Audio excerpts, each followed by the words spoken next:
كما صليت على إبراهيم وعلى آل إبراهيم في العالمين إنك حميد مجيد. قال الله تبارك وتعالى في كلامه المجيد: أعوذ بالله من الشيطان الرجيم بسم الله الرحمن الرحيم.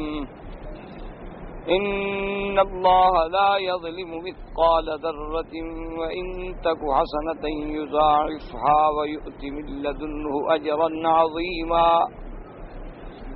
فكيف إذا جئنا من كل أمة بشهيد وجئنا بك على هؤلاء شهيدا. يومئذ يود الذين كفروا وعصوا الرسول لو تسوى بهم الأرض ولا يكتمون الله حديثا. قال المؤلف والمفسر رحمه الله تعالى: أدام النفع بعلومه وعلومكم في الدارين آمين، إلى أن قال: ورواه ابن أبي حاتم من طريق أخرى فقال: حدثنا بشر بن مسلم قال حدثنا الربيع بن روح قال حدثنا محمد بن خالد الذهبي عن زياد الجصاص النبي عثمان قال: قلت يا أبا هريرة رضي الله عنه سمعت إخواني بالبصرة يزعمون أنك تقول: سمعت رسول الله صلى الله عليه وسلم يقول: إن الله يجزي بالحسنة ألف ألف حسنة. اب مفسر رحمۃ اللہ علیہ فرماتے ہیں کہ اس حدیث مبارک کا ایک اور بھی سند، ایک اور بھی طریق ہے جس کو ابن ابی حاتم نے ذکر کیا ہے کہ انہوں نے پوچھا اور عثمان نے، اس سے مراد حضرت عثمان نہیں ہیں، عثمان نہدی ہیں، یہ ان عثمان جو ہے عثمان ابن عفان نہیں بلکہ عثمان نہدی ہیں۔ وہ فرماتے ہیں کہ میں نے پوچھا حضرت ابی ہریرہ رضی اللہ تعالیٰ عنہ سے کہ میں نے بصرے میں سنا ہے بعض دوستوں سے، بعض بھائیوں سے کہ وہ یہ کہتے ہیں کہ تم نے یہ حدیث مبارک روایت کی ہے کہ حضور صلی اللہ علیہ وسلم کا ارشاد ہے کہ اللہ تبارک و تعالیٰ ایک حسنہ پر، ایک نیکی پر 1,00,000 گنا بھی ثواب دیتے ہیں، تو کیا وہ لوگ یہ بات صحیح کرتے ہیں؟ آپ نے یہ حدیث مبارک روایت کی ہے۔ تو فقال ابو ہریرہ، حضرت ابو ہریرہ نے جواب دیا کہ واللہ بل سمعت نبی اللہ صلی اللہ علیہ وسلم یقول، میں نے تو حضور پاک سے یہ بھی سنا ہے کہ ان اللہ یجزی بالحسنۃ الف الف حسنہ، کہ تم تو 1,00,000 کہتے ہو اور اس پہ تعجب کر رہے ہو، اور میں نے حضور صلی اللہ علیہ وسلم سے یہ حدیث مبارک بھی سنی ہے کہ اللہ تبارک و تعالی ایک حسنہ پر 2,00,000 گنا بھی ثواب عطا فرماتے ہیں۔ اصل بات جو ہے نا جی وہ یہ ہے کہ ایک ہوتے ہیں قاعدہ، قاعدہ جو ہے وہ تو یہی ہے کہ بھئی سب سے کم درجہ جو ہے وہ ہے من جاء بالحسنۃ فلہ 10 امثالها، کہ اگر کوئی آدمی نیکی کرے تو اللہ اس کو 10 گنا دیتے، یہ ایک قاعدہ کلیہ۔ اب اس میں جو دوسرا اضافہ ہے قرآن مقدس میں وہ ہے 700 ضعف، کہ اللہ تبارک و تعالی چاہیں تو 700 گنا۔ اور جو احادیث مبارک سے ثابت ہے صحیح حدیثوں سے، حضور صلی اللہ علیہ وسلم کا ارشاد گرامی ہے کہ اگر مسجد الحرام میں نماز پڑھی جائے تو اس نماز پہ ملتا ہے 100,000 حسنہ، یعنی 1,00,000، 100,000 کا معنی 1,00,000۔ کہ اپنا حدیث مبارک میں یہ بھی موجود ہے کہ مسجد نبوی میں یعنی مدینہ منورہ میں، مسجد رسول پاک میں صلی اللہ علیہ وسلم اگر کوئی نماز ادا کرے تو 1,000، اور بعض روایات میں 50,000 ہے، لیکن وہ روایات ضعیف ہیں۔ جو صحیح روایت مبارک ہے اس میں 1,000 ہے۔ مسجد اقصی میں 500 نمازوں کا ثواب، یعنی ایک کا 500 نماز کا ثواب ملے گا۔ الا المسجد الحرام، حضور نے فرمایا مگر مسجد الحرام، اس میں اگر آپ ایک نماز پڑھیں تو فرمایا کہ 1,00,000 نماز کا ثواب ملے گا۔ تو یہ تو ہیں قاعدے، یہ تو بنیادی قاعدے ہیں نا، جیسے 2 اور 2 4، کبھی 5 نہیں ہو سکتے، ایک قاعدہ ہوتا ہے۔ لیکن ایک ہے اللہ کی رحمت، کہ اللہ نے قرآن میں یہ بھی ارشاد فرما دیا کہ واللہ یضاعف لمن یشاء، اور اللہ جس کے لیے چاہے اور جتنا چاہے بڑھا دے۔ اسی طرح اللہ نے قرآن میں یہ بھی فرما دیا کہ من ذا الذی یقرض اللہ قرضا حسنا فیضاعف له اضعافا کثیرا، کون ہے جو اللہ کے راستے میں کسی کو قرض دے تو اللہ اس کو بڑھا دیں گے کئی گنا۔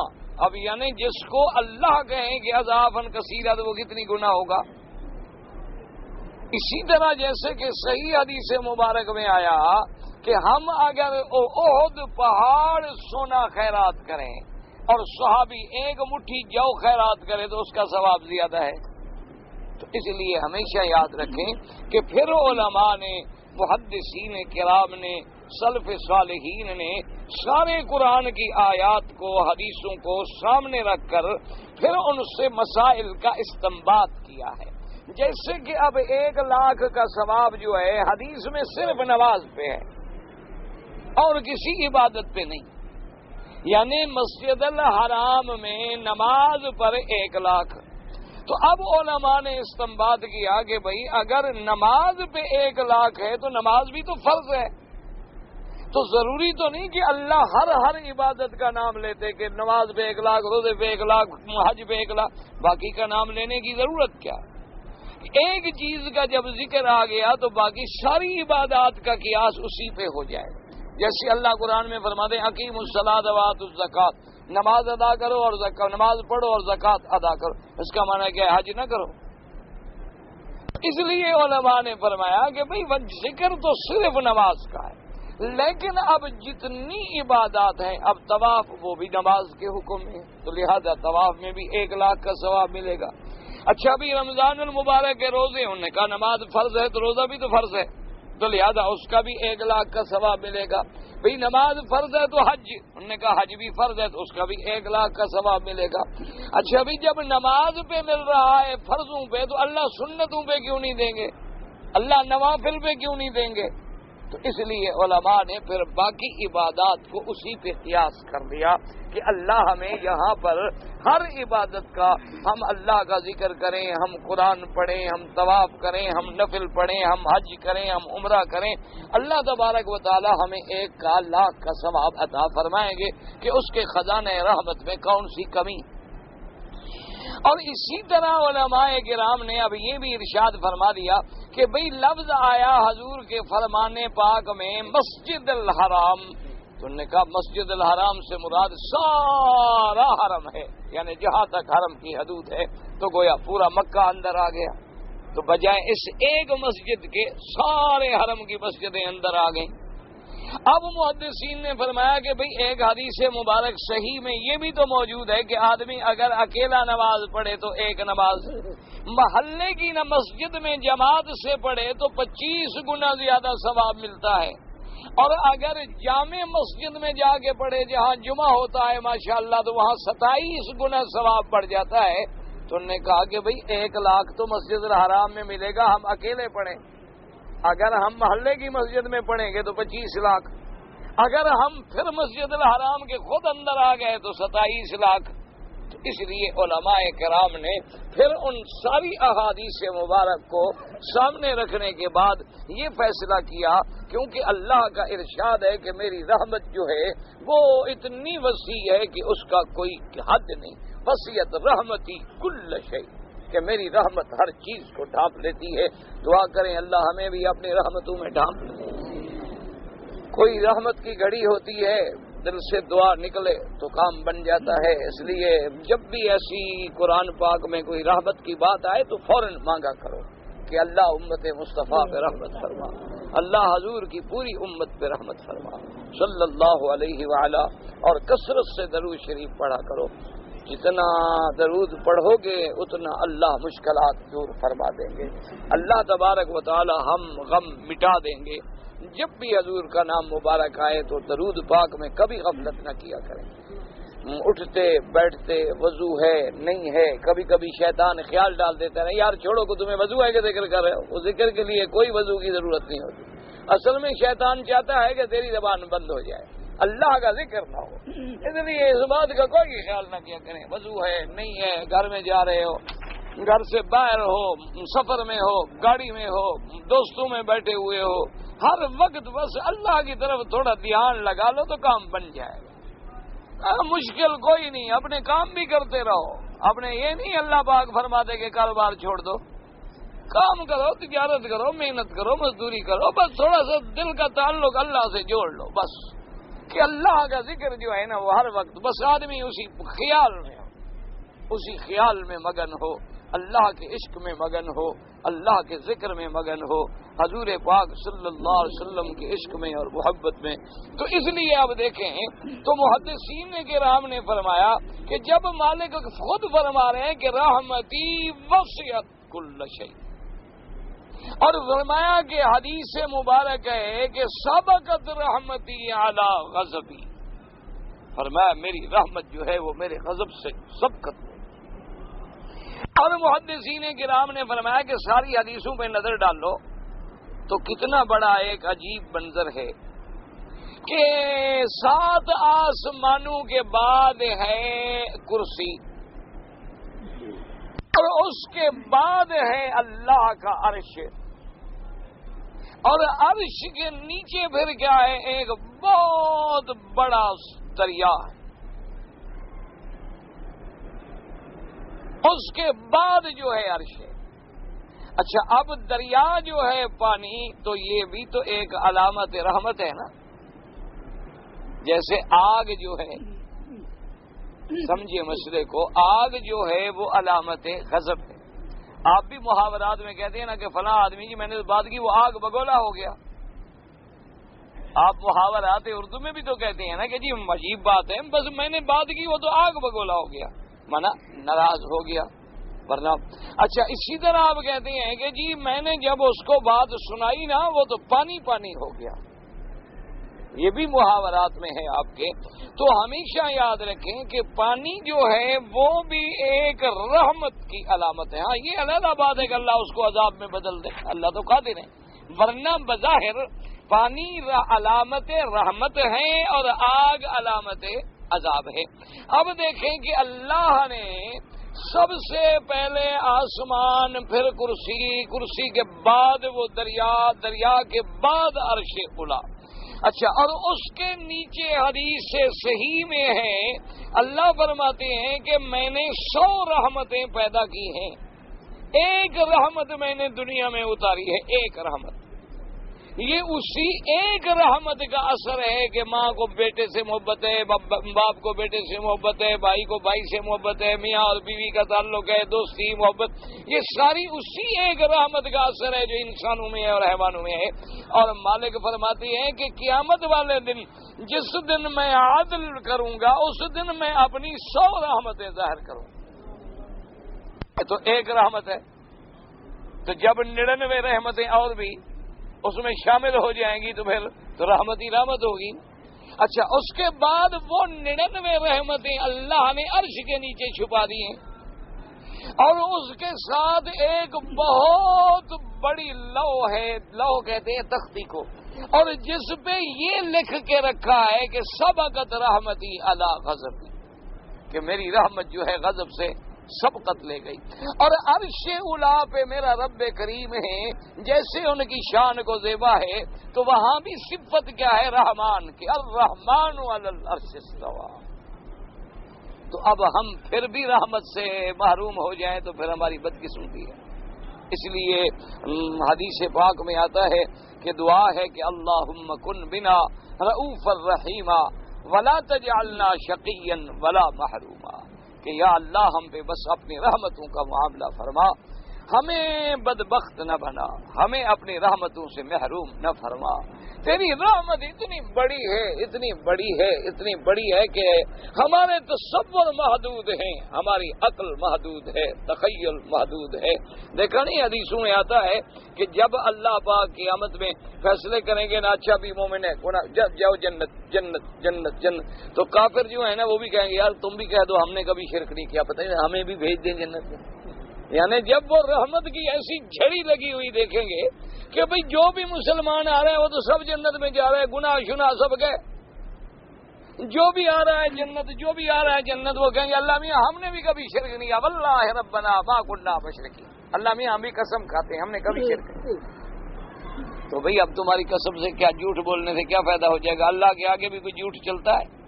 وجہ کیا ہوگی؟ اسی لیے قرآن کہتے ہیں کہ ربما یود الذین کفروا لو کانوا مسلمین، ایک ایسی رحمت کی گھڑی بھی آئے گی کہ دیکھیں گے کہ کافر بھی تمنا کرنے لگ جائیں گے کہ ہائے ہم بھی مسلمان ہوتے تو آج ہم بھی فائدہ اٹھا لیں۔ لیکن وجہ کیا ہے کہ آخرت میں رحمت جو ہے صرف ایمان والوں کے لیے مخصوص ہے، کافر کے لیے رحمت نہیں۔ اس لیے دنیا میں تو سب کے لیے ہے نا، حیوان کے لیے بھی ہے، انسان کے لیے بھی ہے، اپنے لیے بھی ہے، دوسرے کے لیے بھی ہے، کافر کے لیے بھی ہے، سب کے لیے، سب کو ہر چیز مل رہی ہے۔ لیکن قیامت میں وہ رحمت جو ہے مخصوص ہو جائے۔ تو اس لیے علماء کرام نے بعض حدیث مبارک ضعیف بھی ہیں لیکن چونکہ فضائل اعمال میں ہیں اس لیے محدثین لے لیتے ہیں کہ اللہ تبارک و تعالی چاہے تو 2 لاکھ گنا ثواب عطا فرما دے۔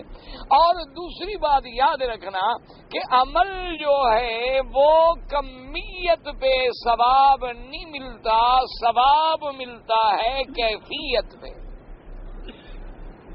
ایک بات یاد رکھیں ہمیشہ کہ ہر عمل میں ایک ہوتی ہے کمیت اور ایک ہے کیفیت۔ کیا معنی سمجھے کہ ایک آدمی نے تو آج ماشاءاللہ کوئی 10 رکعتیں پڑھی نفل، اب کمیت میں تو یہ بڑھ گیا نا کہ اس نے 10 رکعتیں پڑھی ہیں 5 دگانے، اس کے مقابلے پہ ایک آدمی نے پڑھی ہیں صرف 2 رکعتیں، لیکن اس کی 2 رکعتیں عین سنت کے مطابق تھیں کہ عین پاک صاف دل دماغ سب اللہ کی عبادت میں لگا ہوا تھا، اور پھر قنوت ہے، قیام ہے، اس میں ماشاءاللہ بنا بنا کے قرآن پڑھا اس نے ترتیل کے ساتھ، پھر بڑے آرام سے رکوع کیے، بڑے آرام سے سجدے کیے، دعائیں مانگی اللہ سے، تو اس کی جو کیفیت ہے وہ 2 رکعتیں جو ہیں اس 10 رکعتوں سے بڑھ جاتی۔ اس لیے ہمیشہ یاد رکھا کریں کہ اصل بات ہے عمل کی کیفیت، اور دوسری بات یہ ہوتی ہے کہ عمل کرنے والے کی حیثیت کہ کرنے والا کون ہے۔ اب ایک تہجد تم نے پڑھی ہے، اور ایک تہجد حسن بصری نے پڑھی ہے، اور ایک تہجد بلال نے پڑھی ہے، اور ایک تہجد محمد پاک نے پڑھی ہے صلی اللہ علیہ وسلم۔ ہے تو تہجد، لیکن کون مقابلہ کرے؟ کیسے اس مقام کو، اس کیفیت کو پہنچ سکتا؟ ہم تو سارا قرآن بھی پڑھ جائیں تو ہمیں تو ذرا سی بھی جھڑکی نہیں آتی، اور صحابہ کا تو یہ عالم تھا کہ ایک آیت پڑھی سیدنا عمر نے تو بیمار ہو گئے، 20 دن تک بستر پہ لگ گئے، اٹھ نہیں سکتے تھے اللہ کے ڈر سے کہ آیت عذاب جو آئی تو بس حضرت عمر بیمار۔ سب صحابہ عیادت کرنے کے لیے آ رہے ہیں، اور حضرت عمر کی دیکھا نہیں کہ اسی آیت مبارک جو تم پڑھ رہے ہو، عبداللہ ابن مسعود رضی اللہ تعالیٰ عنہ فرماتی ہیں کہ جب میں نے حضور پہ سورۃ النساء پڑھی تو جب میں پہنچا فَكَيْفَ إِذَا جِئْنَا مِنْ كُلِّ أُمَّةٍ بِشَهِيدٍ وَجِئْنَا بِكَ عَلَىٰ هَٰؤُلَاءِ شَهِيدًا۔ کہتے جب میں اس آیت پہ آیا حضور نے فرمایا بس عبداللہ رسول ٹھہر جاؤ۔ حضور کے آنسو بہ رہے تھے اور سینہ مبارک پہ قطرے گر رہے تھے۔ حضور صلی اللہ علیہ وسلم کے سامنے وہ قیامت کا منظر آ گیا کہ وہ کیسا وقت ہوگا جب مجھے شہادت کے لیے بلایا جائے۔ تو اس لیے ہمیشہ یاد رکھا کریں کہ نماز پڑھو تو بنا کے پڑھو، سوار کے پڑھو۔ 2 رکعتیں پڑھو، 100 رکعت کے بجائے 2 رکعت پڑھو، لیکن پڑھو بنا کے۔ طواف دوڑ کے اس کو دھکا مار رہا ہے، اس کو گرا رہا ہے، اس کو ٹکر مار رہا ہے، اس کو سر مار رہا ہے، یہ طواف ہے کیا؟ اور شام کو جا کے ساتھیوں سے کہا کہ جی آج میں نے 20 طواف کیے. وہ اللہ کے بندے 20 طواف کیے، 50 آدمیوں کو تم نے ٹکریں ماری ہیں، ان کا گناہ پتہ نہیں تمہارے طواف سے بھی زیادہ ہو جائے. پھر اس لیے ایک طواف کریں لیکن بنا بنا کے طواف کریں کہ نظر نیچے ہے، خوف خدا ہے اور تصور ہے دماغ میں کہ مولا تیرا کتنا کرم ہے کہ میرے جیسا بد کردار تیرے گھر کے باہر پھر رہا ہے. میرا مولا آج میں اس مقام پہ پھر رہا ہوں جہاں محمد پاک نے طواف کیا صلی اللہ علیہ وسلم، جہاں انبیاء نے طواف کیا ہے، جہاں ہزاروں لاکھوں صحابہ نے طواف کیا ہے، اور جہاں حضرت آدم سے لے کر آخر تک انبیاء اور رسل نے طواف کیا ہے، اور میرا مولا جہاں جبریل و میکائیل تیرے فرشتوں نے طواف کیا ہے، آج میرے جیسا گناہگار انہی قدموں پہ پھر رہا ہے، انہی مقاموں پہ پھر رہا ہے. دل میں تصور ہو اور طبیعت پہ زبان پہ ذکر ہو، نظر نیچے جمی ہوئی ہو، تمہیں تو پتہ بھی نہ ہو کہ ادھر کوئی عورت گزری ہے کہ نہیں گزری. جب تم خدا کے گھر میں ہو تو کیا مطلب؟ دیکھو نا کہ آدمی ہائی کورٹ کی عدالت میں کھڑا ہو جائے تو سانس اوپر کی اوپر نیچے کی نیچے رہ جاتی ہے کہ بھئی کہیں جج صاحب ناراض ہو گئے تو بات بگڑ جائے گی. کسی افسر کے سامنے پیشی لگ جائے تو پھر دیکھیں یہ جو آپ کے تھانے دار ہوتے ہیں نا چھوٹے چھوٹے فرعون، ان کو جب بڑے افسر کے سامنے دیکھو نا تو کئی تو ایسے ہوتے ہیں کہ پینٹ میں پیشاب نکل جاتے ہیں. یہ باہر آگے جو بن جاتے ہیں نا ہم غریبوں کے لیے تو پھر فرعون بن جاتے ہیں، کیونکہ ہم آگے جو غریب ہیں ہم تو بے بس لوگ ہوتے ہیں. جب ان کی پیشی لگی ہو نا پھر ان کا حشر دیکھو کہ اندر کیا ہوتا ہے، پسینے پونچھ پونچھ کے باہر نکل پھر آگے گالیاں دیں، وہ جتنی کھا کے آتے ہیں نا وہ ساری پھر ہم غریبوں کو دیتے ہیں. انہوں نے بھی پھر اپنا غصہ کسی پہ نکالنا ہوتا ہے نا. تو جب آدمی ایک چھوٹی سی عدالت دنیا کی عدالت کا یہ عالم ہے اور خدا کے کعبے میں آدمی پھر رہا ہو اور اس سے یہ بھی پتہ نہ ہو کہ میں اللہ کے کعبے میں ہوں تو پھر طواف کا کیا فائدہ؟ کیفیت پیدا کرو کہ تم کس دروازے پہ کھڑے ہو. آدمی ایمان سے کہیں تمہارا اگر ایک افسر دیکھ رہا ہو تو عورت کو دیکھو کہ سوال نہیں پیدا ہوتا. باہر کو یہ ویسے ٹھیک ہو کے بیٹھ جائے گا یار خام کا شک نہ کریں، تو جب جانتے ہو کہ خدا دیکھ رہا ہے پھر بھی طواف میں لوگوں کی عورتوں پہ نظر ڈالو، یہ طواف ہے. اس لیے کیفیت پیدا کرو اپنے عمل میں. آدمی حضور نے فرمایا نماز پڑھو تو ایسے پڑھو کہ کان کا ترا، تم گویا خدا کو دیکھ رہے. تو جب بندہ یہ سوچ لے کہ یہ معراج ہو رہی ہے، میں خدا کو دیکھ رہا ہوں یا خدا تو مجھے دیکھ رہا ہے، پھر وہ ہو سکتا ہے کہ کبھی کپڑوں سے کھیلے، کبھی جیب سے کھیلے، کبھی رومال سے کھیلے، کبھی جیب سے بٹوے نکال کے پیسے دیکھے، کبھی گھڑیاں نکال کے ٹائم دیکھے. کوئی نماز ہے؟ کبھی اور رومال کے پھول بنانے میں کھڑے رہتے ہیں، کبھی ذرا اس کی کریز میں فرق آ گیا ہو، ادھر ادھر ہو گیا ہو، ٹیڑھا ہو گیا ہو، اور پیچھے اس کے پلو برابر ہیں یا نہیں ہیں، اور یہاں جب میں نے ڈالا ہے تو یہاں ذرا اور پھول بنے ہیں کہ نہیں بنے ہیں. انا للہ و انا الیہ راجعون. یہ کون سی نماز ہے؟ یہ کہاں کی نماز ہے؟ تو بس ٹھیک ہے انشاءاللہ اللہ پاک قبول کریں گے، اپنی رحمت سے فرض اتر جائیں گے، ورنہ نماز تو حضرت یہ ہے کہ حضرت علی نماز میں کھڑے ہیں اور بدن سے تیر نکال لیا، پتہ ہی نہیں. یہ ہے نماز کہ جب اللہ اکبر کیا ہے تو بس اب خدا کے خوف میں یہ عالم ہے کہ بدن ایسے ہو گیا کہ جیسے بالکل پانی ہو گیا. جراح سمجھدار تھا، اس نے کہا یہ تیر ایسے نہیں نکلتا، جب نماز پڑھیں گے دیکھا جائے، چپ کر کے نکال لیا، پتہ ہی کوئی نہیں. یہ ہے نماز. نماز سیکھو، خدا کے لیے نماز سیکھو.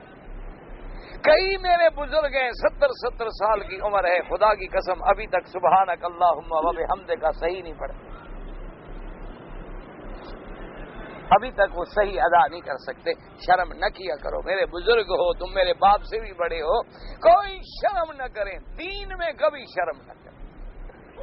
ایک چھوٹے بچے کو بھی ساتھ بٹھا کے سیکھ لو کہ سبحانک اللہم میں نے کیسے پڑھنا، سبحان ربی الاعلی میں نے کیسے پڑھنا. کوئی شرم نہیں اللہ کے دین میں.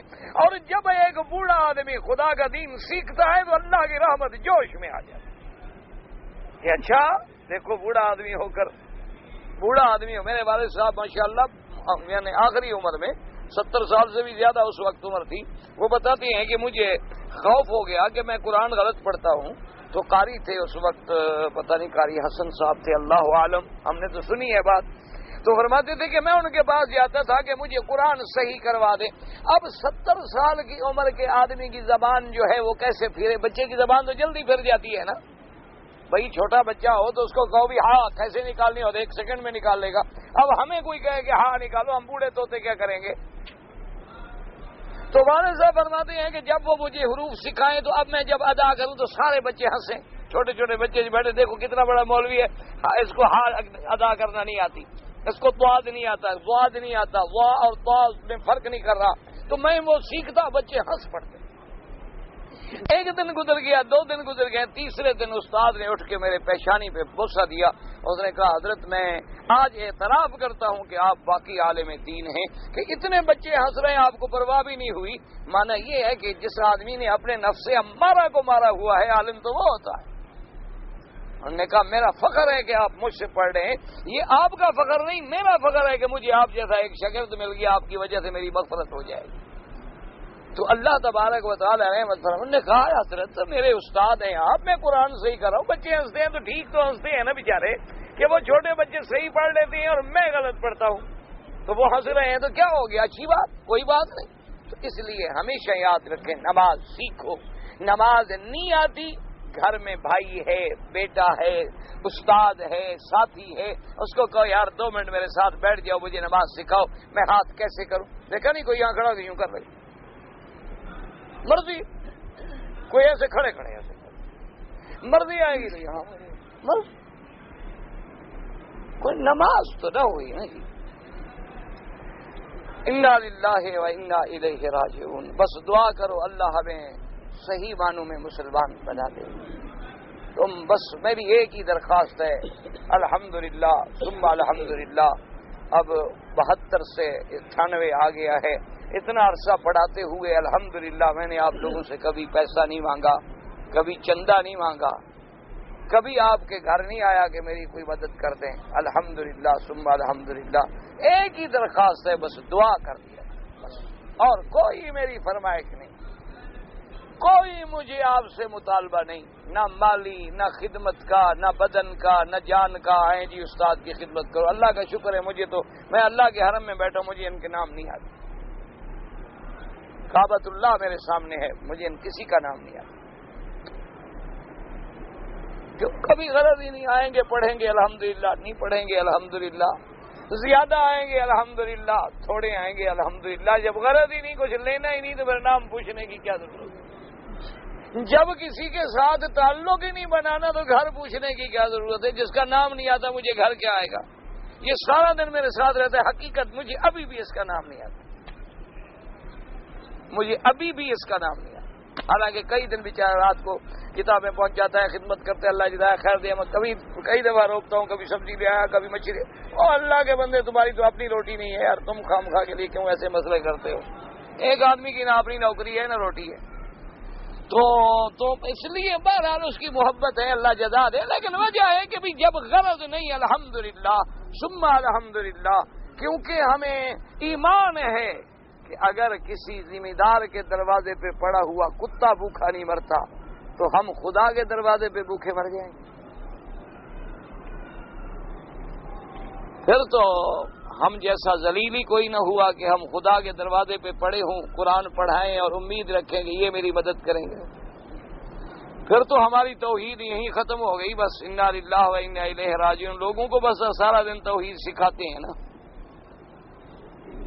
اللہ تبارک و تعالی کریم ہے اور ایسے دیتا ہے، خدا جانتا ہے کہ ہمارے نہ ہم اس کے مستحق ہیں نہ ہم اس کے لائق ہیں، بس وہ کریم ہے، اپنے دروازے کی خیرات دیتا ہے جو ہماری سوچ میں بھی نہیں ہوتی، ہمارے تصورات میں بھی نہیں ہوتی، اس لیے میری ریکویسٹ ہے خدا کے لیے نمازیں اپنی ٹھیک کر، نہیں آتی چھوٹی سی کتاب لے لو، 5-10 دفعہ پڑھو گے انشاءاللہ ٹھیک ہو جائے، کوئی مشکل نہیں مسئلہ میرا بھائی، کوئی مشکل نہیں، لوگ انگریزی بول لیتے ہیں، جاہل آدمی ایسی انگریزی بولتے ہیں کہ آدمی حیران ہو جائے، لوگ ایسی ایسی عربی بولتے ہیں خدا جانتا ہے، میرے اپنے گاؤں کے لوگ ہیں، ایسی اچھی عربی بولتے ہیں مجھے شرم آتی ہے کہ مجھے بھی اتنی اچھی عربی نہیں آتی، حالانکہ وہ الف بھی نہیں پڑھے ہوئے۔ وجہ کیا ہے کہ چھوٹے سے بچپن میں آئے، عرب محلوں میں رہائش مل گئی، وہ دائیں بائیں سب عرب بچوں کے ساتھ کھیلے جوان ہوئے، وہ پتہ لگتا ہے کہ یہ کوئی نسلی عرب ہے، حالانکہ میرے اپنے گاؤں کے لوگ ہیں۔ جب وہ عربی بولتے ہیں مجھے حقیقت حضرت ہوتی کہ یار مجھے تو اتنی اچھی عربی نہیں آتی جتنی یہ اچھی بول رہے ہیں۔ ہمیں تو ابھی بھی وہ کتاب والی عربی ہے، کتاب دیکھ لی تو عربی، کتاب دیکھ لی تو عربی، کتاب سامنے نہ ہو تو فی امان اللہ۔ ہمیں عربی کہاں آتی ہے؟ ہم تو عربی بولنا ہی نہیں جانتے، ہمیں تو عربی زبان آتی ہی نہیں، ہمیں تو 10% بھی نہیں آتی۔ تو اس لیے یاد رکھو، بس سب سے بڑی بات، جب نماز آپ کی ٹھیک ہو گئی نا، سمجھو سب ٹھیک ہو، بس پورا زور لگا دیں ایک دفعہ گھر میں، کوئی شرم نہ کریں کہ میں بوڑھا ہو گیا ہوں۔ کیا ہو گیا؟ بوڑھے ہونے میں علم جو ہے منل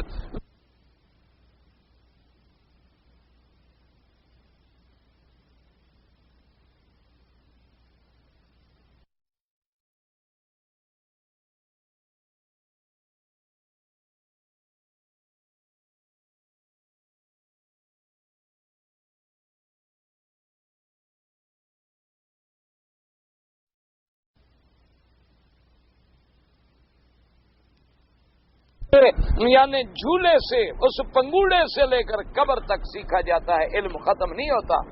اس لیے شرم نہ کیا کریں، اپنی نمازیں ٹھیک کریں، اور جب نماز میں کیفیت بنے گی تو اسی پہ پھر ثواب ملتے ہیں، اسی پہ پھر رحمتیں آتی ہیں، اسی پہ پھر اللہ چاہے تو 1 لاکھ گنا دے دیں، اللہ چاہے تو 2 لاکھ گنا دے دیں، اللہ چاہے تو 20 لاکھ گنا دے دیں، اللہ چاہے تو اس سے بھی زیادہ دے دیں۔ اللہ تبارک و تعالی پھر اس کی کیفیات کو دیکھتے ہیں، قیامت میں وزن ہوگا، عدد نہیں ہوگا۔ یہ کافرانہ جمہوریت ہے جس میں عدد گنا جاتا ہے، وزن نہیں دیکھا جاتا۔ یہاں تو عدد دیکھتے ہیں نا، کہ 1 ووٹ بھی زیادہ ہو گیا تو وہ جیت گیا، باقی 999 والا پاگل ہو گیا۔ لیکن قرآن کہتے ہیں کہ نہیں، فمن ثقلت موازینہ، جس کا وزن بڑھ جائے گا ہم اس کو جنت میں بھیجیں گے۔ قیامت میں وزن ہوگا، تیری نماز کا وزن ہوگا، تیرے طواف کا وزن ہوگا۔ یہ نہیں پوچھے گے کہ تم نے 100 طواف کیا ہے کہ 50 کیا ہے۔ اگر ایک بھی تو نے انسانوں کی طرح کیا ہے تو وہ ایک کافی ہے۔ اسی لیے حدیث سے بھی طاقہ ہے کہ ایک آدمی ایک کلمے کی وجہ سے، کہ ایک طرف تو اس کے گناہوں کے دفتر ہے اور ایک طرف چھوٹا سا کاغذ ہے، جب وزن کریں گے تو وہ کاغذ بھاری ہو جائے گا۔ وہ کہے گا اللہ میاں یہ کیا کاغذ ہے؟ فرمایا 1 دفعہ تو نے دل سے میرا کلمہ پڑھا تھا، 1 دفعہ خالص اللہ کے لیے تو نے پڑھا تھا، لا الہ الا اللہ محمد الرسول اللہ۔ وہ جو خالص تو نے کلمہ پڑھا تھا، اسی کلمے پہ تمہیں نجات مل گئی، تیرے سارے گناہ ختم ہو گئے 1 دفعہ کلمہ پڑھنے پہ۔ اسی لیے بزرگ اولیاء اللہ، اسی لیے وہ سارے اسی پہ زور لگواتے ہیں کہ کلمہ ٹھیک کرو، اسی پہ وہ رات دن زور لگواتے ہیں کہ ایسے پتہ لگے کہ میرے دل سے آواز آ رہی ہے، میں نفی کر رہا ہوں تو دل سے کر رہا ہوں، اس بات کر رہا ہوں تو دل پہ کر رہا ہوں، تاکہ میری زبان، میرا دل، میرے ارکان جو ہیں سب روحیں سے کلمہ نکلے۔ اس لیے ہمیشہ یاد رکھیں۔ تو حضرت ابی ہریرہ نے فرمایا عجیب بات ہے، تعجب کر رہے ہو 1 لاکھ کیا ہے؟ اللہ سے میں نے تو یہ بھی سنا ہے کہ 2 لاکھ ثواب ملتا ہے۔ اور اس کے بعد فرماتے ہیں کہ ثم تلا هذه الآیہ وما متاع الحیات الدنیا فی الآخرۃ الا قلیل، کہ ساری دنیا کا متاع، ساری دنیا کے اسباب، ساری دنیا کے منافع آخرت کے سامنے کچھ ذرے کے برابر بھی نہیں ہے۔ اور بالکل فرمایا قولہ تبارک و تعالی فکیف اذا جئنا من کل امۃ بشہید وجئنا بک علی ہؤلاء شہیدا، یقول تعالی مخبرا علی یوم القیامۃ شدۃ امرہ وشانہ وکیف یکون الامر والحال یوم القیامۃ حین یجیء من کل امۃ بشہید، یعنی الانبیاء علیہم السلام، کما قال تعالی واشرقت الارض بنور ربها ووضع الكتاب وجيء بالنبيين والشهداء وقال تعالی ویوم نبعث فی کل امۃ شہیدا علیہم من انفسہم. اب اللہ پاک نے فرمایا کہ اس وقت کو دیکھو کہ قیامت کا کیسی سختی ہوگی، کیسے شدت ہوگی، کیسے حال ہوگا کہ جب میرا پروردگار آپ عدل کے لیے تشریف لائیں گے جیسے ان کی شان کو زیبا ہے، اور پھر حکم دیں گے کہ ہر امت پہ اس کا نبی گواہی دے. اللہ تبارک و تعالی رحمت فرمائے، اندازہ فرمائے. اچھا یاد رکھیں یہ بھی ایک عدل ہے میرے اللہ کا، ورنہ اللہ تو جانتے ہیں نا کہ ہم نے کیا کیا، اس کو گواہوں کی کیا ضرورت ہے؟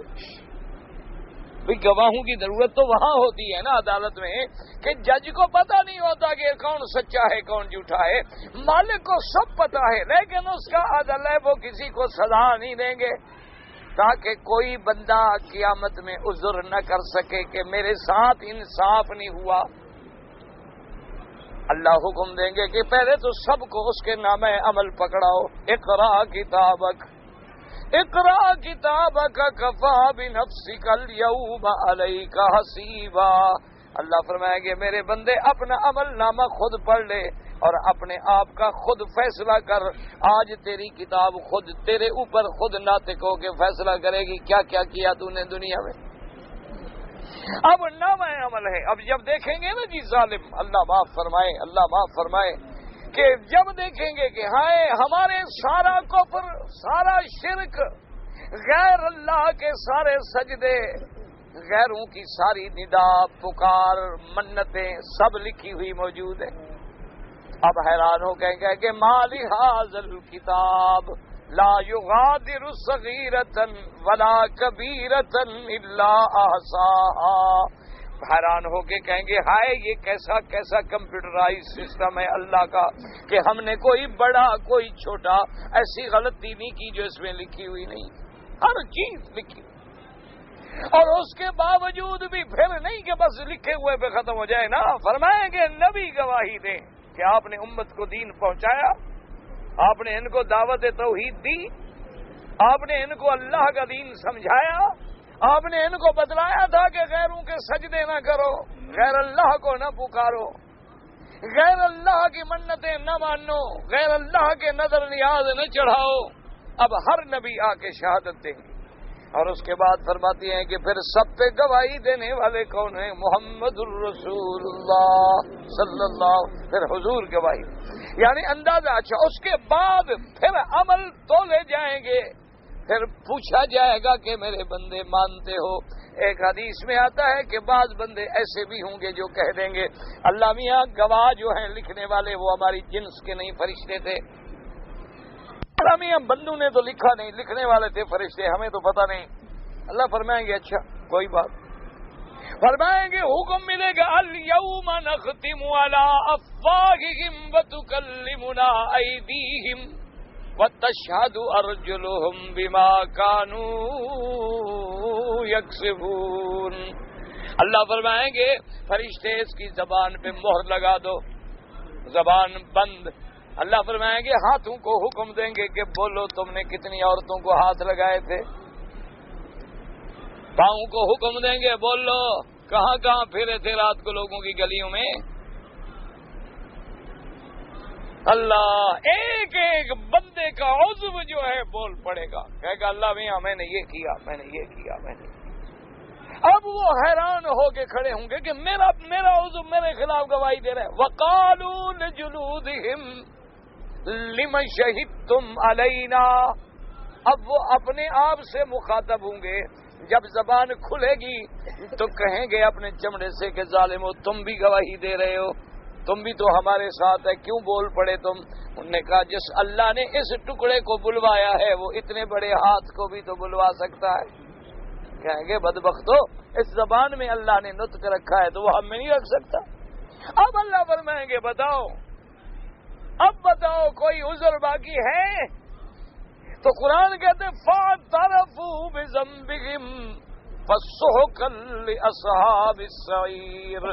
اب سب اعتراف کر لیں گے کہ مولا یہ واقعی ہمارے گناہ ہیں، سب ٹھیک ہے. اللہ فرمائیں گے پھر بدبختوں کو اب جہنم میں ڈال دو. کیوں اب کوئی عذر باقی نہیں. کیا عذر کریں گے کہ جی ہم نے یہ نہیں کیا تھا؟ آج کل تو بندوں نے ایسی ایسی چیزیں بنا لی ہیں، تو مالک ہے، خالق ہے، جس کے سامنے سارے اعمال ہیں۔ تو فرماتے ہیں کہ وہ کیا شدت کا عالم ہوگا کہ جس دن وَأَشْرَقَتِ الْأَرْضُ بِنُورِ رَبِّهَا، زمین پہ نور میرے رب کا بھر جائے گا، روشن ہو جائے گی، کیونکہ میرا مولا جیسے ان کی شان کو زیبائے فیصلے کے لیے تشریف لائیں گے۔ وَوُضِعَ الْكِتَابُ وَجِيءَ بِالنَّبِيِّينَ وَالشُّهَدَاءِ، اور جیسے دوسری آیت میں فرماتی ہیں وَيَوْمَ نَبْعَثُ فِي كُلِّ أُمَّةٍ شَهِيدًا عَلَيْهِمْ مِنْ أَنفُسِهِمْ، ہر امت پہ ہم گواہ ان میں سے، ان کی جنس میں سے کھڑا کریں گے، وہ گواہی دیں گے۔ وقال البخاری رحمہ اللہ تعالی حدثنا محمد بن یوسف قال حدثنا سفیان نام بن ابراہیم بن عبید عن عبد اللہ بن مسعود رضی اللہ تعالی عنہ قال قال لی رسول اللہ صلی اللہ علیہ وسلم اقرأ علی، فقلت یا رسول اللہ صلی اللہ علیہ وسلم اقرأ علیک وعلیک انزل، قال نعم انی احب ان اسمعه من غیری، فقرأت سورة النساء حتى أتيت إلى هذه الآية فكيف إذا جئنا من كل أمة بشهيد وجئنا بك على هؤلاء شهيدا، فقال حسبك الآن فإذا أيناه تظرفان، ورواه هو ومسلم أيضا من حديث الأعمش به، وقد روى من طرق متعددة مسعود ومقتون به عنه، ورواه أحمد بن طريق أبي حيان بن يزيد عنه۔ امام بخاری رحمۃ اللہ علیہ فرماتے ہیں کہ سند کے ساتھ آتا ہے کہ حضرت عبداللہ ابن مسعود رضی اللہ تعالیٰ عنہ کہتے ہیں کہ مجھے حضور پاک نے سرکار مدینہ صلی اللہ علیہ وسلم، اللہ کے کروڑوں صلاۃ و سلام، حضور پاک صلی اللہ علیہ وسلم نے فرمایا کہ عبداللہ ابن مسعود قرأ علیہ، قرآن سناؤ مجھے۔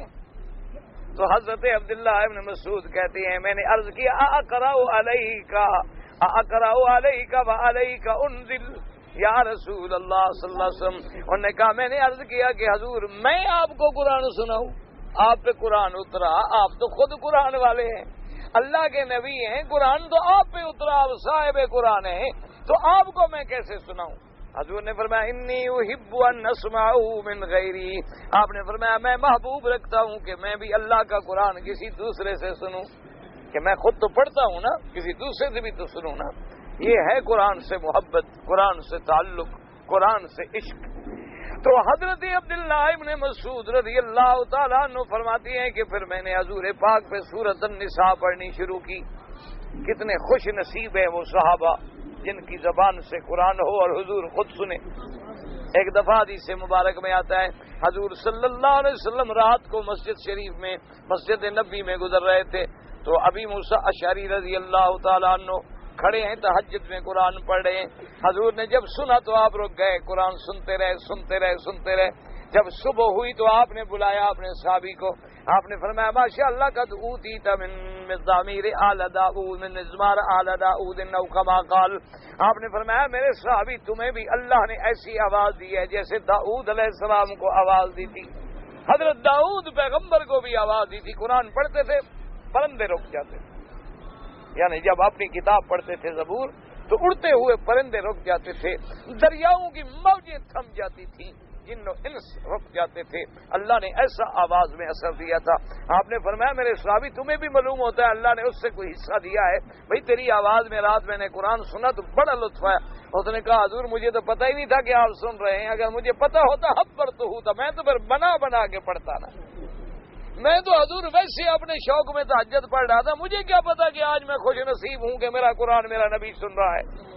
اگر حضور مجھے پتہ لگ جاتا کہ آپ سن رہے ہیں تو پھر میں تو بنا کے پڑھتا قرآن۔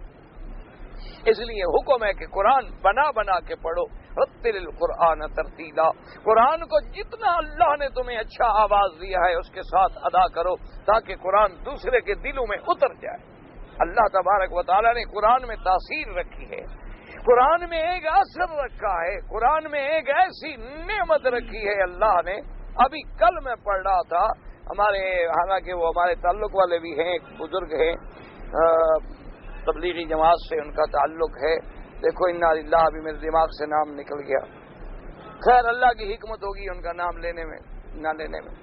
تو انہوں نے اب وہ فرانس کے کسی ملک میں ہیں یا پتہ نہیں کس جگہ ہے، جاپان میں ہے، کس جگہ ہے، تو بالکل وہ سیدھے سادے، ویسے تو عالم ہیں، بڑے سادہ بڑے فقیر آدمی ہیں، تو انہوں نے اپنا دین کی اسلام کی تبلیغ کا ایک طریقہ رکھا ہوا ہے، ایک 4 صفحے کا پمفلٹ چھاپا ہوا ہے جس میں اسلام کی موٹی موٹی باتیں لکھی ہوئی ہیں، اور جب ان کو کوئی ملتا ہے، کوئی سندھو، کوئی سکھ، کوئی کافر، کوئی بدھ مت، کوئی سدھ مت، جب ان کو ملتا ہے وہ آتا ہے کہ جی آپ کیا کہتے ہیں، وہ کہتا ہے میں ساری باتیں بتاؤں گا، پہلے ایک دفعہ کلمہ پڑھ۔ وہ کہتا ہے جی ہم مسلمان تھوڑے ہیں، وہ کہتے ہیں میں تمہیں کوئی اسلام سکھا رہا ہوں، میں تمہیں کلمہ شریف اس لیے تو نہیں پڑھا رہا کہ بس تم کلمہ پڑھو مسلمان ہو جاؤ، پہلے ایک دفعہ ویسے کلمہ دوہرا لو، آخر قرآن جو میں تمہیں دوں گا قرآن پڑھو گے نا الحمدللہ رب العالمین، تو الحمدللہ رب العالمین پڑھنے سے مسلمان تھوڑا ہو جاتے، کئی کافر پڑھتے ہیں، تو ایک دفعہ جناب وہ ان کو کلمہ شریف پڑھاتے ہیں کہ بھی ایک دفعہ بہت پڑھ لا الہ الا اللہ رسول اللہ، جب وہ ایک دفعہ پڑھ لیتا ہے پھر اس کو وہ اپنی پمفلٹ دے دیتے ہیں کہ یہ کتاب ہے، یہ گھر جا کے اب پڑھو۔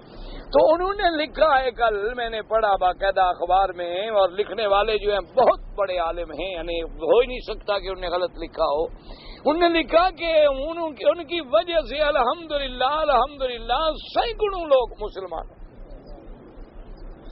ایک یونیورسٹی کے پروفیسر آئے، ان کو جو ملے ان کو بھی کہا بھی ایک دفعہ کلمہ پڑھ لو پھر میری کتاب پڑھو، انہوں نے کہا جی میں تو کافر ہوں حضرت آپ کے مذہب میں، انہوں نے کہا میں نے آپ سے یہ تو نہیں کہا مسلمان ہو جاؤ، میں نے صرف یہ کہا ہے میرا ایک دین سمجھانے کا بات کرنے کا طریقہ ہے، تو ایک دفعہ کلمہ شریف پڑھ لو، یہ کتاب لے جاؤ پڑھو، تمہاری مرضی ہو تو مسلمان ہو جانا، نہ ہو تو نہ ہونا۔ وہ جناب لے گیا، چند دن کے بعد وہ آ گیا اس پروفیسر صاحب نے کہا جی مجھے تو کلمہ پڑھواؤ، میں تو مسلمان ہو گیا۔ وہ مسلمان ہو گئے تو چند دن کے بعد انہوں نے فون کیا انہیں کہ اس وقت میں نے اپنی یونیورسٹی کے کئی پروفیسروں کو اکٹھا کیا ہوا ہے، آپ تشریف لے ان کو بھی دین کی بات سمجھائیں۔ تو وہ بیچارے ڈھونڈتے ڈھونڈتے وہاں پہنچ گئے، تو مولوی آدمی نا بیچارے اب ٹیکسی کے پیسے ہوں تو جائے نا غریب، ادھر ادھر ڈھونڈتا ڈھونڈتا جا کے خیر پہنچ گیا، جب وہاں پہنچا ان کو بھی کلمہ پڑھایا، وہ بھی مسلمان ہو گئے، کئی استاد پروفیسر یونیورسٹیوں کے مسلمان ہو گئے۔ تو مولوی صاحب کہتے ہیں میں نے ان سے پوچھا اللہ کے بندے یہ کیوں، تو انہوں نے کہا کہ میرا ایمان ہے کہ اللہ کا کلمہ جو ہے یہ نور ہے، ایک دفعہ آدمی سچے دل سے ویسے جھوٹے دل سے پڑھے کچھ نہ کچھ روشنی اندر جانی شروع ہو جاتی ہے۔ انہوں نے کہا میں کہتا ہوں چلو یہ جھوٹے دل سے بھی پڑھے، کیسے پڑھے، ایک دفعہ روشنی میں آئے تو صحیح نا، روشنی میں آئے گا تو نظر آئے گا نا اس کو کہ حق کیا ہے اور باطل کیا ہے۔ تو انہوں نے کہا کہ صرف وہ کافر ہے، جھوٹا کلمہ پڑھ رہا ہے، یعنی صرف نقل کر رہا ہے، اس نقل کا بھی اللہ ایک اثر ڈال دیتے ہیں، اللہ کے کلمے کا اتنا بڑا اثر ہے، اس لیے کہ کلمے سے اصلاح ہوتی ہے اور قرآن سے اصلاح ہوتی ہے۔ شرط یہ ہے کہ قرآن کو سمجھ کے پڑھو کہ قرآن کہتا کیا ہے۔ یہ ہماری بدقسمتی ہے کہ ہم نے قرآن رکھا ہے تویز لکھنے کے لیے، ہم نے قرآن کو رکھا ہے مردے بخشوانے کے لیے، جس نے ساری زندگی قرآن نہیں پڑھا مولوی کو 50 روپے دے دو بس 10 دفعہ قرآن پھیڑ کے بخشوا دیتا ہے، خود چاہے نہ بخشا جائے اس کو بخشوا دیتا ہے۔ انا للہ و انا الیہ راجعون۔ یاد رکھو یہ کوئی فائدہ شیدہ نہیں ہوتا، صدقے اسقاط ہیلے، قرآن چادروں پہ رکھ کے نیچے سے گزارو، نیچے سے گزرنے سے کیا ہو جائے گا، گدھا پر جو 200 قرآن لاد دو تو گدھا بندہ بن جائے گا، کیا خیال ہے آپ کا، وہ بندہ بن جائے گا، گدھا گدھا ہی رہتا ہے۔ اسی لیے بزرگوں نے لکھا ہے نا کہ خرے عیسیٰ اگر بمکہ رود ہنوز خر باشد، کہ عیسیٰ علیہ السلام کے گدھے کو جو مکے میں بھیج دو 10 سال مکے میں رہے واپس آئے گا گدھا گدھا ہی رہے گا، بندہ نہیں بنتا ہو۔ اسی لیے قرآن نے کہا نا کہ مثل الذین حملوا التوراۃ ثم لم يحملوها کمثل الحمار يحمل اسفارا۔ اللہ نے فرمایا جن لوگوں کو ہم نے تورات کا علم دیا تھا انہوں نے عمل نہ کیا، ان کی مثال ایسے ہے جیسے کسی گدھے پہ کتابیں لاد دو۔ کتنے لوگ ہیں ہمارے کتابیں پڑھے ہوئے لیکن عمل نہیں، تو پڑھنے کا کیا فائدہ؟ کتنے لوگ ہیں جنہوں نے قرآن پڑھا ہے، عمل نہیں تو سمجھو نہیں پڑھا۔ اب دیکھیں یہ ہے قرآن کہ عبداللہ ابن مسعود فرماتے ہیں کہ جب میں نے پڑھنا شروع کیا اور میں جب اس آیت پہ پہنچا فَكَيْفَ إِذَا جِئْنَا مِنْ كُلِّ أُمَّةٍ بِشَهِيدٍ وَجِئْنَا بِكَ عَلَىٰ هَٰؤُلَاءِ اولئک شہیدا فقال حسبک الان، حضور نے فرمایا بس کر بس کر بس کافی ہے. وعیناہ تذرفان، حضور کی دونوں آنکھیں جو تھیں وہ آنسو چھم چھم کر کے بہا رہی تھیں. حضور صلی اللہ علیہ وسلم کے آنسو بہ رہے تھے اور آپ کے سامنے وہ قیامت کا منظر، وہ قیامت کی شدت اور وہ قیامت میں گواہی کا دینا، تو یہ ساری چیزیں جب سامنے آ گئیں تو اللہ کے نبی نے بھی آنسو بہائے. اللہ سے دعا کریں اللہ ہماری دنیا آخرت قیامت سب آسان فرما دے اور سب کے لیے اللہ تبارک و تعالی مشکلات جو ہیں وہ دور فرما دے. چلو ایک حدیث اور پڑھ لیتے ہیں، اتنی میں سوال کم ہے تو ٹھیک ہے. وقال ابن ابي حاتم حدثنا ابو بكر بن الدنيا قال حدثنا السلط بن مسعود الجحدري قال حدثنا فضيل بن سليمان قال حدثنا يونس بن محمد بن فضالة الانصاري النبي قال وكان ابي ممن صاحب النبي صلى الله عليه وسلم ان النبي صلى الله عليه وسلم اتاهم في بني ظفر فجلس على الصخرة التي في بني ظفر اليوم وما هو ابن مسعود ومعاذ بن جبل وناس من اصحابه رضوان الله عليهم فأمر النبي صلى الله عليه وسلم قارئا فقرأ حتى أتى هذه الآية فكيف إذا جئنا من كل أمة بشهيد وجئنا بك على هؤلاء شهيدا فبقى رسول الله صلى الله عليه وسلم ضرب الحياء جنبه وقال يا رب هذا شهدت على من أنا بين أظهرهم فكيف بمن لم أره. اب جناب صدی سے پاک میں آتا ہے حضرت یونس ابن محمد ابن فضالت الانصاری جو ہیں فرماتی ہیں اپنے باپ سے روایت کرتی ہیں اور وہ فرماتی ہیں میرے باپ ان لوگوں میں ہیں جن کو حضور پاک کی صحبت نصیب ہوئی، یعنی میرے ابا صحابی ہیں. تو صحابی جو ہے اس کا اتنا بڑا مقام ہے کہ اس کا نام بھی نہ معلوم ہو تب بھی سند میں کچھ نہیں، کیونکہ اللہ کے نبی کے تمام صحابہ عادل ہیں، تمام صحابہ صادق ہیں اور تمام صحابہ پہ اللہ راضی ہے رضی اللہ عنہم ورضوا عنہ، اور تمام صحابہ سے اللہ تبارک و تعالی نے جنت کا وعدہ کیا ہے. تو فرماتی ہیں کہ میرے ابا بھی صحابی ہیں. وہ کہتی ہیں کہ حضور پاک آقا انعامدار صلی اللہ علیہ وسلم بنی ظفر میں قبیلہ ہے تشریف لے آئے اور آپ کے ساتھ جب آپ آئے تو حضرت عبداللہ ابن مسعود بھی تھے، معاذ ابن جبل بھی تھے اور صحابہ بھی تھے رضوان اللہ علیہم اجمعین. اور کہتی ہیں کہ فجلس علی الصخرۃ، صحابی کہتا ہے کہ یہ جو پتھر اب بھی پڑا ہوا موجود ہے بنی ظفر میں، اسی پتھر پہ آ کے حضور بیٹھے تھے. یہ علامت اس لیے بتائی جاتی ہے کہ بھئی مجھے بالکل من و ان واقعہ یاد ہے، حضور کا بیٹھنا بھی یاد ہے، وہ جگہ بھی یاد ہے.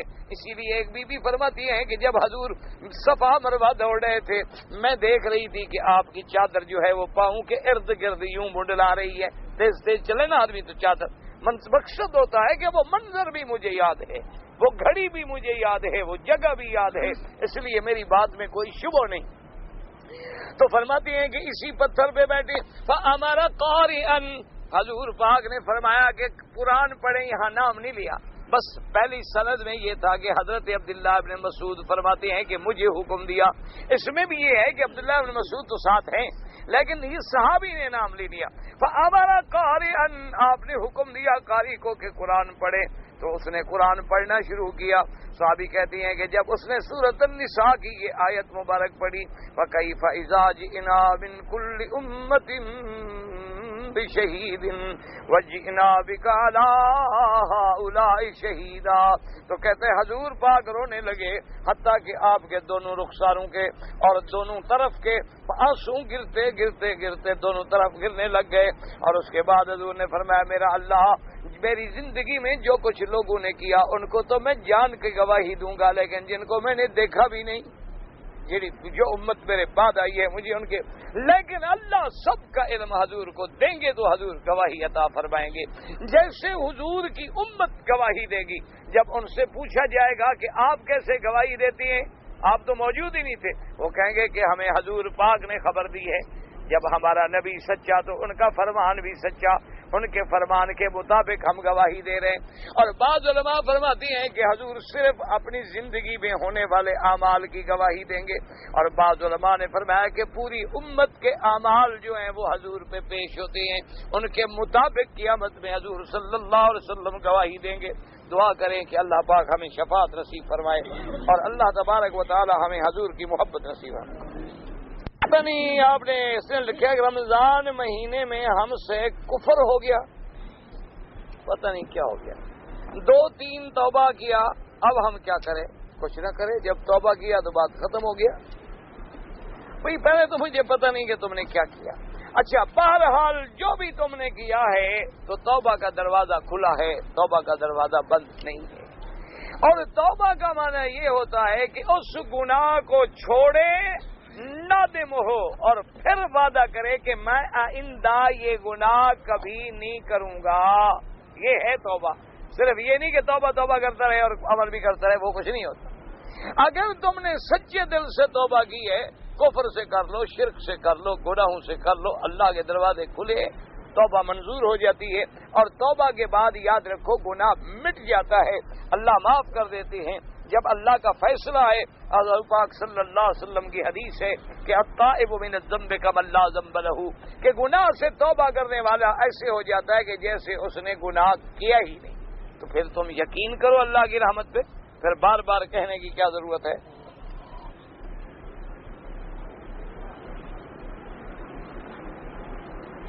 کہتے ہیں جی میں مکہ مکرمہ میں نوکری کرتا ہوں، میں نے اپنی بیوی کو وزٹ ویزے پہ منگوایا ہے، تو میری بیوی میرے بغیر اگر عمرہ کرنے کے لیے جائے تو کیا وہ جا سکتی ہے؟ پہلے تو میرے بھائی بات سنیں کہ عمرہ کرنا عورت کے لیے جانا ضروری نہیں۔ جب وہ مکے میں آ گئی، اپنے ملک سے آ کے عمرہ کر لیا، اب مکے میں رہتے ہوئے اس کو عمرے کرنے کی ضرورت ہی نہیں۔ تو جب ایک چیز ضروری نہیں تو بغیر محرم کے کیوں جائے؟ اگر اس نے مکے میں رہنے میں عبادت کا زیادہ ذوق ہے تو طواف کثرت سے کرے، سمجھ آ گئی بات؟ اور اگر کبھی اس کو عمرے کا ارادہ ہو جائے تو جب تمہیں چھٹی ہو تو اس کو ساتھ لے کے عمرہ کراؤ۔ عورت کو گھر سے باہر جانا بغیر کسی عذر کے جائز نہیں، اور عمرہ کرنا کوئی عذر ہی نہیں، وہ تو ایک نفلی عبادت ہے۔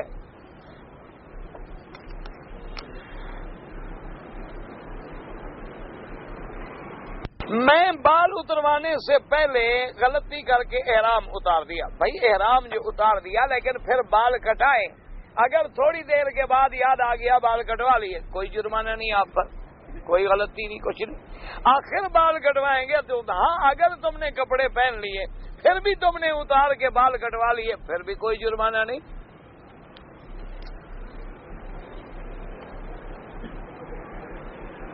کہتے جی کہ ہمارے ہاں جو شراکتی کھاتے ہیں بینک والے کھولتے ہیں وہ جائز ہیں یا ناجائز ہیں؟ بھائی پہلے تو مجھے پتہ ہی نہیں، سچی بات جو ہے کہ ہر بینک کے اپنے رولز ہوتے ہیں، اپنے بائی لاز ہوتے ہیں، لیکن ہم نے جو سنا ہے اللہ عالم کہ وہ بھی بالکل سود ہے۔ فرق اتنا ہے کہ اندر شراب ڈال کے اوپر لکھ دیا شراب الصالحین، یہ نیک لوگوں کی شراب ہے، اندر وہی شراب ہے، وہی فکس پرسنٹ دیتے ہیں، کوئی نفع نقصان نہیں۔ شراکتی کھاتے کا معنی یہ ہوتا ہے، یاد رکھو کہ بینک کو ہم سے پیسے لے، مثلا 2 لاکھ ہم نے دیا، 100 کروڑ بن گیا، تو اب بینک اس کو کسی تجارت میں ڈالے اور ہمیں بتلائے کہ میں نے تمہارے یہ پیسے فلاں تجارت میں ڈالے ہیں اور سال کے بعد یہ نفع ہوا، اتنا تمہارا اتنا ہمارا، یہ ہے حلال۔ یہ نہیں ہے کہ ہم سے لے لے، ہمیں تو دے دیا 10% سود اور اس نے جمع کرا دیا 15% والے کو، کسی بینک میں جمع کرا دیا، وہاں سے 15% لے لیا، 5 اپنے لیے رکھ لیا، 10 ہمیں دے دیا، جی نفع نقصان کا کھاتا ہے۔ یہ کون سا نفع نقصان کا کھاتا ہے؟ یہ تو جھوٹ ہے، فریب ہے، فراڈ ہے، اللہ کے ساتھ دھوکا۔ اور یاد رکھیں کہ دعا کرو اللہ ہر مسلمان ملک کو سود کی لعنت سے بچائے۔ ایک کعبۃ اللہ میں میری بات لکھ کے رکھ لیں، جب تک اسلامی ملک جو ہیں سود کو نہیں چھوڑیں گے کبھی قرضے سے نہیں نکلیں گے۔ ایک بات یاد رکھیں، یہ ڈرتے ہیں نا جی، آج ہم نے سود حرام ہو گیا، ہم نے باہر والوں کو دینا ہے، ہم نے اس کو دینا ہے، ہم نے اس کو دینا ہے، ہم نے اس کو دینا ہے، وہ تم مر جاؤ تو پھر کیا ہو جائے گا؟ وہ عقل کی بات کرو۔ تم اللہ ناراض ہو جائے تو فکر کوئی نہیں، بندے ناراض ہو جائیں گے۔ جب اللہ راضی ہو جائے گا تو بندوں کی کیا طاقت ہے؟ وہ چاہے تو تمہیں زمین سے سونا دے دے اسی وقت کہ سارے قرضے اٹھا کے منہ پہ مارو کہ یہ لو دفعہ ہو۔ سب سے بڑی بات یہ ہے کہ اللہ کو راضی کرو. جب تک اللہ کو راضی نہیں کرو گے نہ بندے راضی ہوں گے نہ آرام ملے گا. ساری زندگی اسی طرح قرضے لیتے رہیں گے, سود چڑھتے رہیں گے, ہم کماتے رہیں گے, وہ ظالم بیٹھ کے کھاتے رہیں گے, قرضہ بھی باقی, صرف سود ہم بھرتے رہیں گے. کہتے ہیں 3 اگر نماز میں آ جاتی, پتہ نہیں کیا ہے, مجھے تو نہیں پتا آپ نے لکھا کیا ہے, جب پتہ ہی نہیں تو کیا کروں میں. طواف کے دوران رک کر ہم تقریر سنیں نہیں, آپ طواف کریں, طواف پورا کر کے سنیں, طواف میں نہ رکیں. طواف جو ہے وہ ایک مستقل عبادت ہے, اس کو پورا کریں. نماز